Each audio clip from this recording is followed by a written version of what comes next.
Welcome to the Mindfulness Meditation Podcast presented by the Rubin Museum of Art.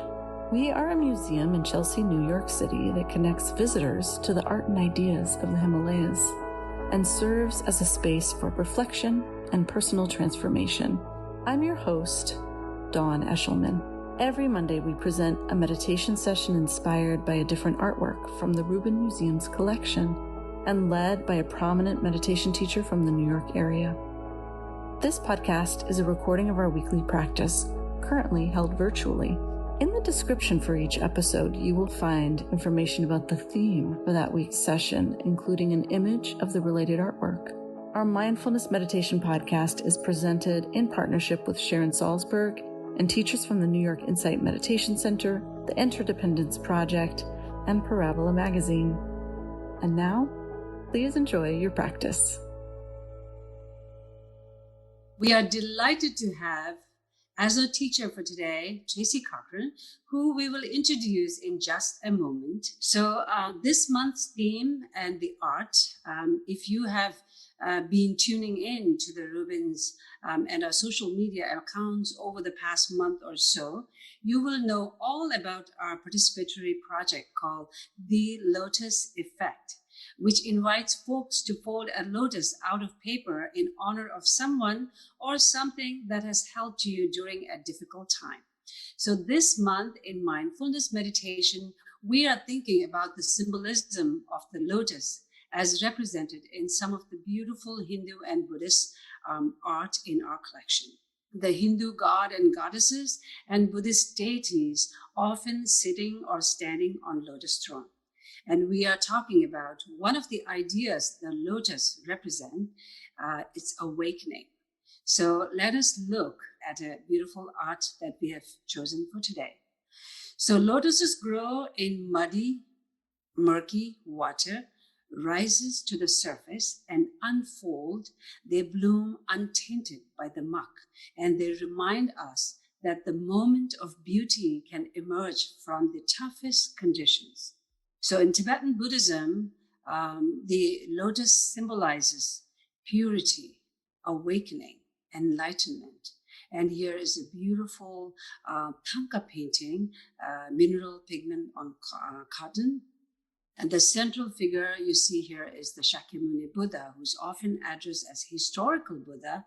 So what you're looking at is something called Jataka tale, or Jataka in Tibetan, in Pali and Sanskrit, ancient language, means birth. And in Tibetan, it's called Gerim, the stories. In fact, is the stories of the previous life of Buddha. You will hear more from my colleague after the meditation session. So I'd like to invite our great teacher for today, Tracy Cochran, and I'm going to give you a quick introduction.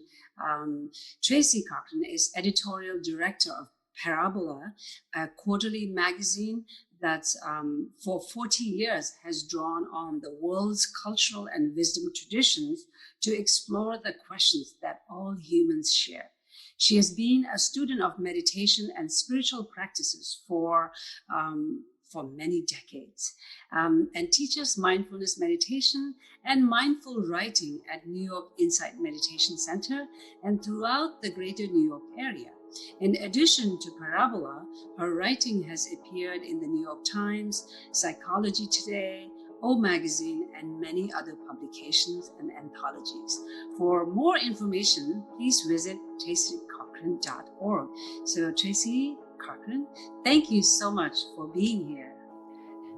Well, thank you, Tashi. I'm so glad to sit with you again. And I can't see many of you, but I can feel the presence of my friends. And I'm delighted that I have an opportunity to add my 2 cents to this beautiful image of the lotus, which blooms from muddy, still water. So I invite you, even as you begin to relax, to sit, to feel what it's like to sink, to just let yourself sink into the sensation of how you feel today without striving or aspiring for something better than you find. And it's wonderful to consider that this practice of awakening might not be reaching up, but something that we find when we let ourselves settle and relax and just sink. That's one of the first movements of meditation.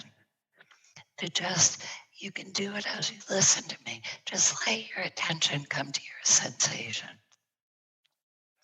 And I can't see faces, but I'm guessing that I would see nods of agreement that there's quite a bit to be distressed about right now, or to feel some overwhelm about, or some fear. And the interesting truth of this practice is that as much as we yearn to escape, as much as we yearn for freedom, for calmness, for joy, it may not be found where we think. I saw a wonderful cartoon in the New Yorker, which is a constant source of inspiration for me, the cartoons, where someone was kneeling by their bed praying, and the caption said, okay, maybe you won't grant my prayers, but could you please at least give me some good feedback? We yearn for some help, for some support.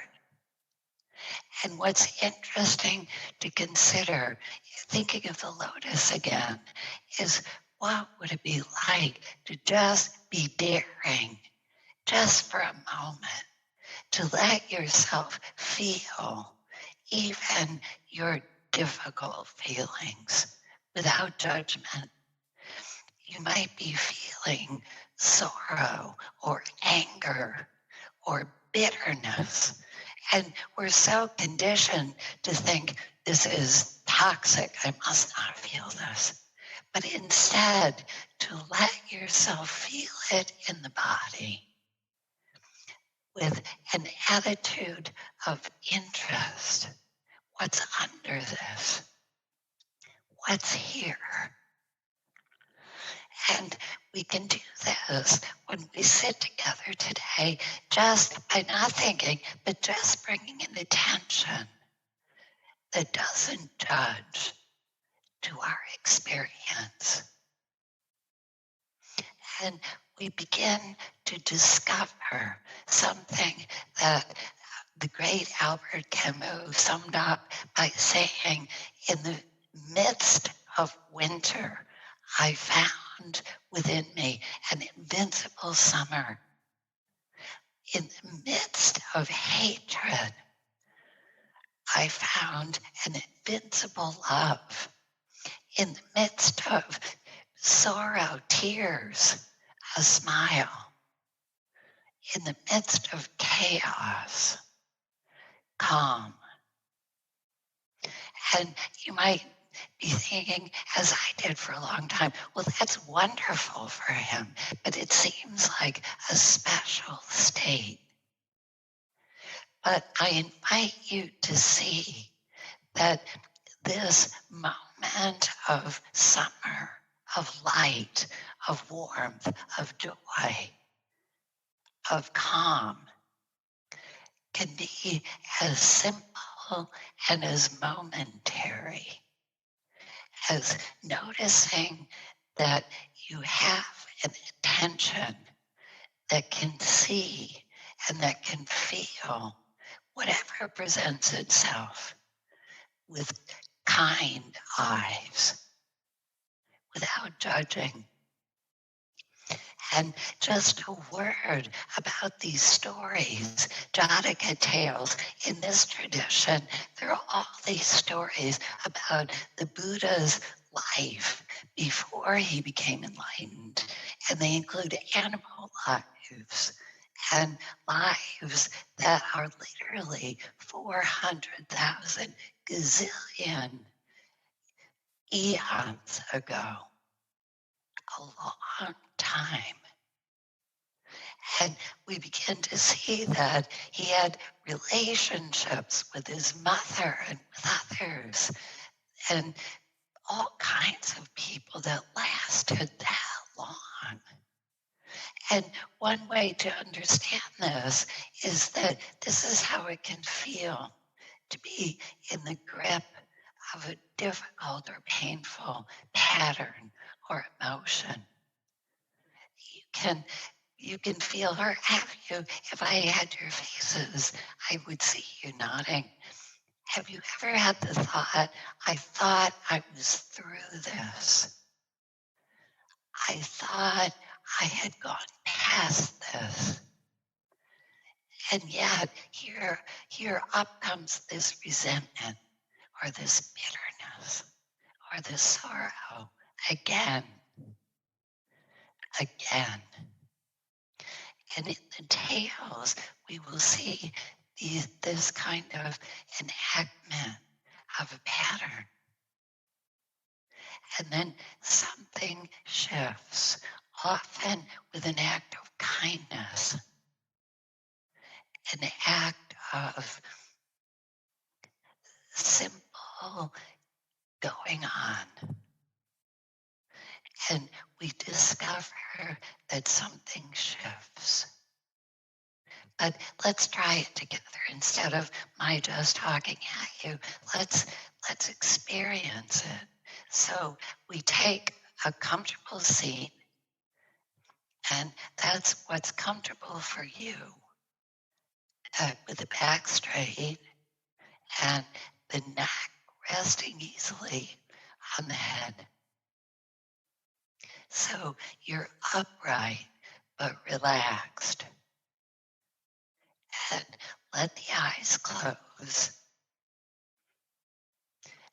And just notice how it feels to be present today. Not yesterday, not tomorrow, but right now.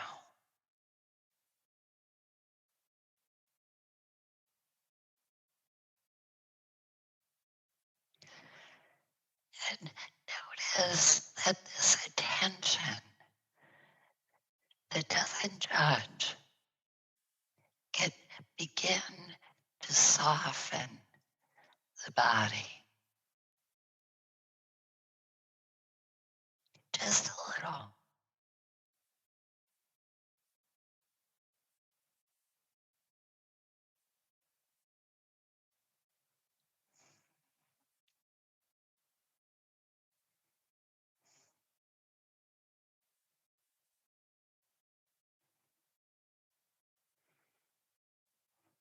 And let everything be exactly as it is. The thinking will kick in, sensation, picturing, listening. Let everything be just like this. And notice that you can bring the attention to the sensation of sitting here, breathing.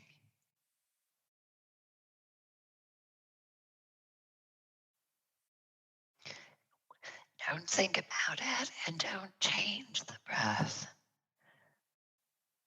Just sense the rhythm of breathing.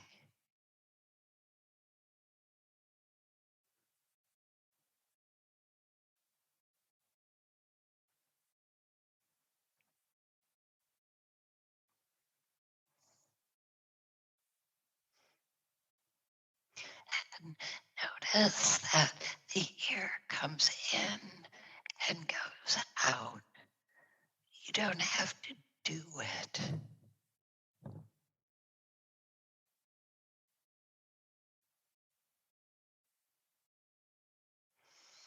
and that some of it stays, nourishing and replenishing the body.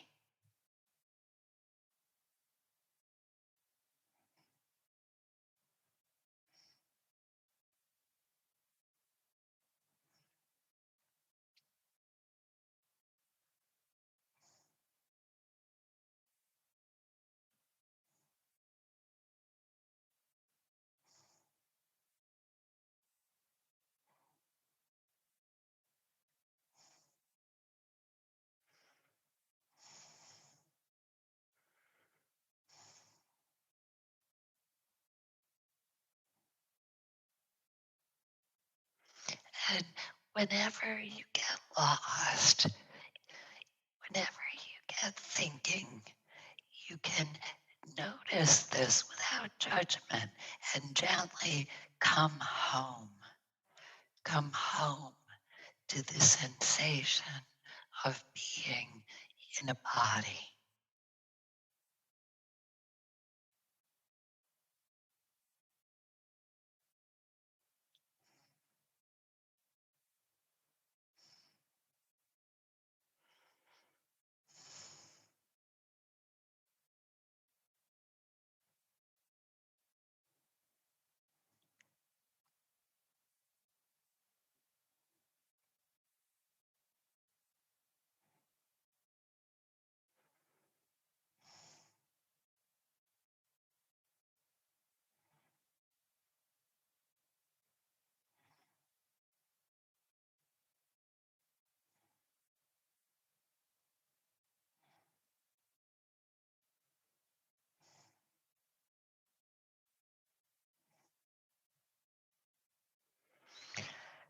And notice that as you relax, as you come home, a presence appears inside and also outside.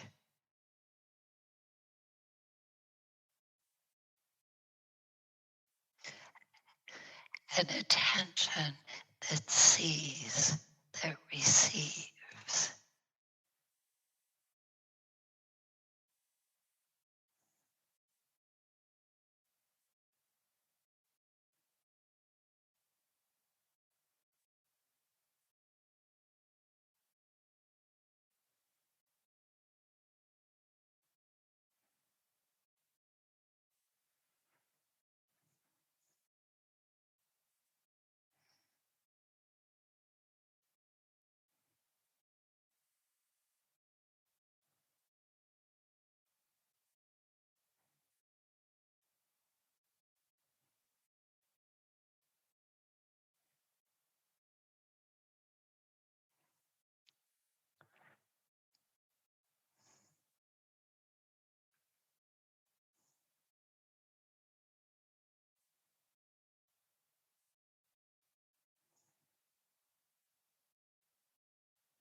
And notice that this stillness isn't a dead thing.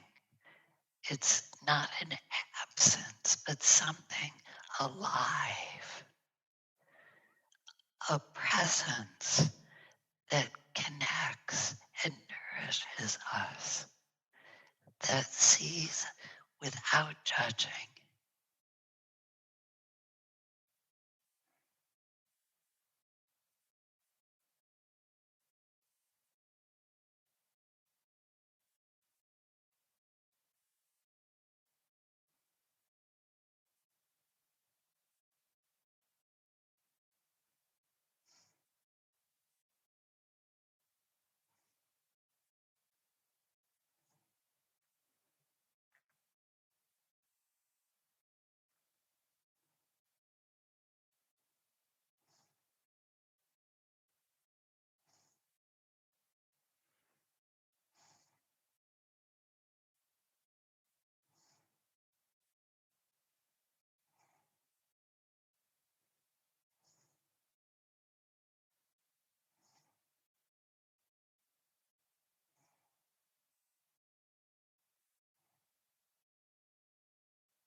sati, the ancient Pali word for mindfulness, means to remember.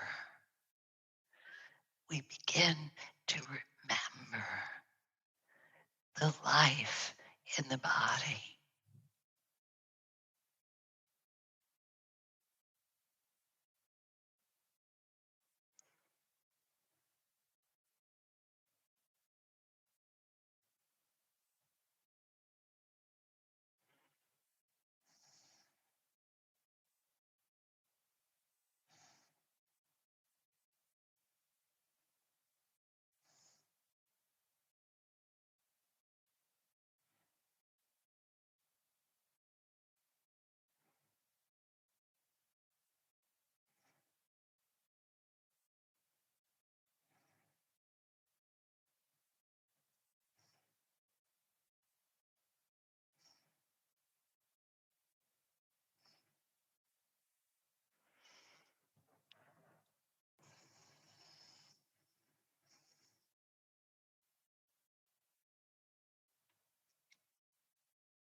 And notice that when you come home, back to sensation, you also open,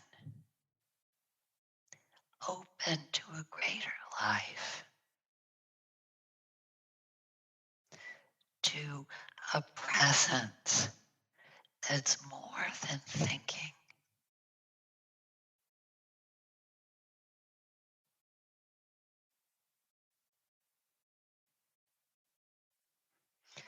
that sees.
And notice that when we come home, back to sensation,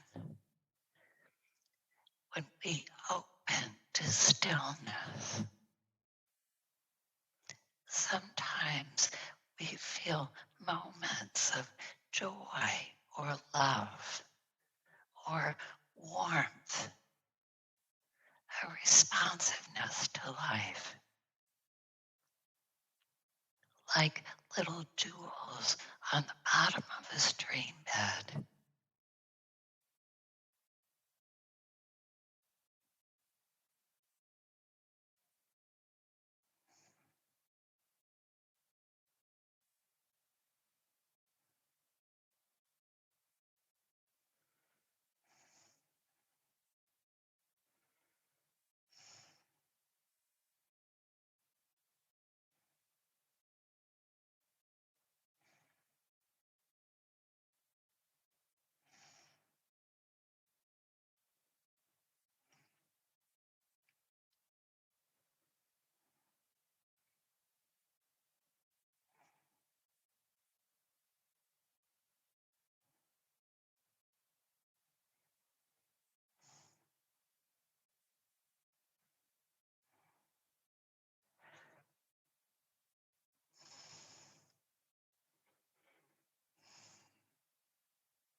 When you get lost, just come home and discover that you're completely welcome, completely acceptable.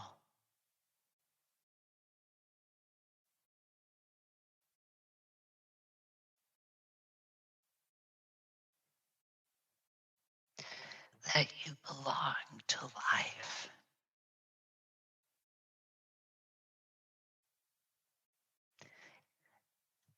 You're not alone.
Letting yourself sink into sensation.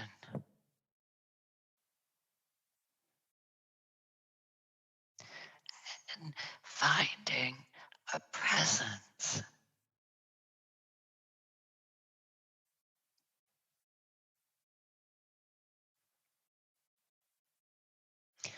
an attention that isn't separate from love.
As we come to close, discovering that relaxing is also blooming,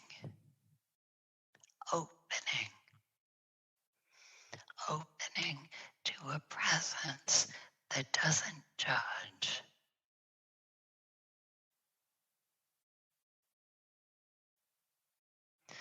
A light of attention that's kind.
Thank you for your practice.